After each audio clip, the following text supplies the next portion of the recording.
Bonafide Hustler here, and today we're going to talk about eBay Best Offer.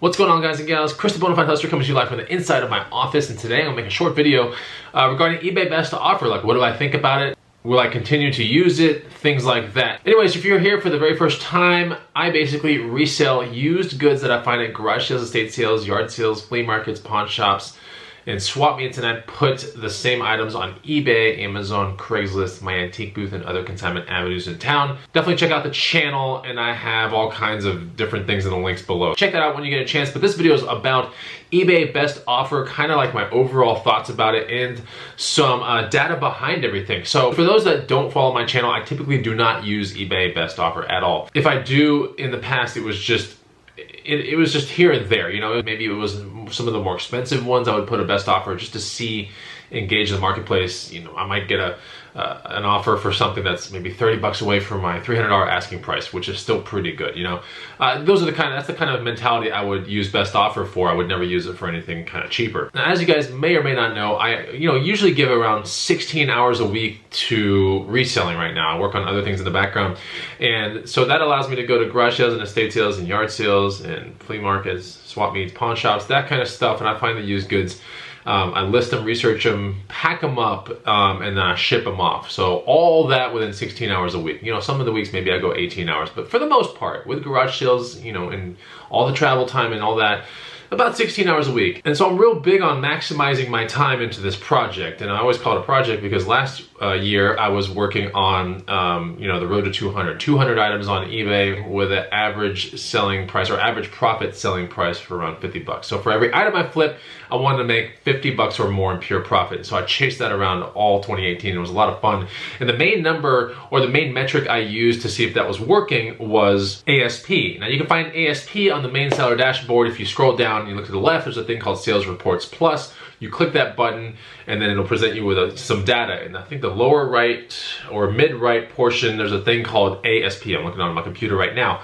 And it'll give you the ASP for the previous 3 months. And it's a really good way to gauge if you're searching for higher priced items, it's a good way to gauge if it's working, basically. So as I chased that thing, the road to 200 around in 2018, the ASP was like the main marker to show me whether it was working. So I started with like around a $50 ASP, and eventually it went to like 57, then it went to like 60, 62, there was like a month at 65, then maybe a month at 72, then back to 68, and it kind of just climbed up. My ASP in December of 2018, because I can only see like the past 3 right now, my ASP was 99, all right? So I capped off the year at like almost 100 bucks. So basically that means the average selling price of any item taken upon all the items that sell in a month, the average selling price was 99 bucks. So that was really, really good. I actually haven't had an ASP that high since I started eBay, so that's really cool. And it really goes to show that if you invest a small amount of time in something, but you maximize the top end, that you can really, you know, make some good money doing this, or at least some good part-time money, I guess.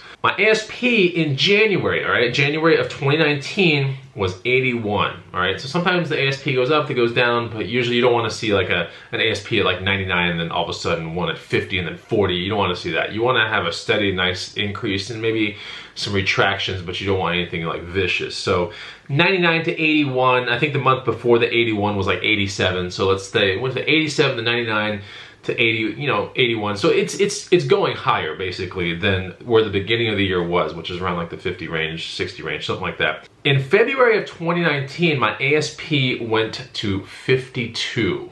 Okay, so now that's interesting, right? You might be thinking, what happened? Well, in February, that's the month where I did best offer on everything in my store. The interesting part about best offer with everything in the store is when the month was done and I compared month over month, like January versus February, I'd only made like 175 more in sales, okay? My ASP went from like 81 to 52, and I had a 60% increase in the amount of items that I shipped out in the month of February. So I moved more items, okay? I dealt with more people, I actually took a couple returns too. So I dealt with a couple more returns. Actually, you know, with more items selling, you will get more returns. So that happened. I had to deal with all those best offers and everything coming through, the lowball ones. I know you can auto set this stuff and everything like that, and that's fine. But I had to deal with all those, all for $175 more in an ASP that's now like, you know, it was lower. I'm sure I'm gonna bring it up through at the end of the year as well in 2019. Looking back, I'm trying to deal with the least amount of customers, you know, and get the most amount of money. I think that's like the main goal. And that's the reason why I think high ticket items are the way to go. Or just the whole road to 200 philosophy of what I was doing last year. And of course you can adapt it to whatever you're doing out there. So if you have 3,000 items on eBay, what I'm basically saying is like, look at your entire items. Like, are you happy with them? Are you happy with what you're making? Because if not, like maybe come down to like 2,000 or 1,000, but really source higher grade items. So that way you're not working as hard, but you're making the same amount of money or more. That's what the road to 200 philosophy was all about last year. So if you watch my channel, like I was chasing that relentlessly, and I only got up to like 174 items at peak or something like that. That was like the highest I could ever get because things were selling all the time and I just couldn't get to 200, I couldn't. And truth be told, like right around October, November, December is the time of last year when I started going heavy into local market reselling, which of course dwindles the eBay inventory down a lot too, because I am triple listing items that I put on eBay. I'll list them on Craigslist and Facebook Marketplace as well. And so you can imagine that it's really hard to get to, you know, road to 200 at that point, even though this year, I still think I'm gonna chase it. But I'm making this video to show you guys that, you know, if you're gonna do the best offer thing, really think twice about it because it might not be working out for you. I mean, I had to do the experiment to see what I would get, and for 175 extra bucks to deal with that many more people and more return, a little bit more returns, and also just more work. It was just more shipping. It was just more, you know?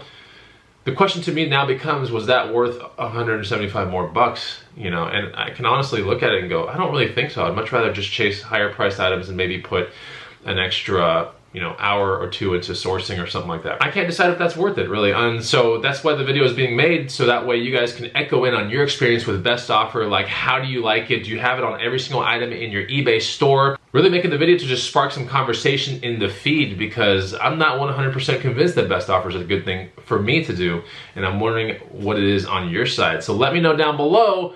I appreciate you guys watching the video. Till next time, take it easy. Goodbye!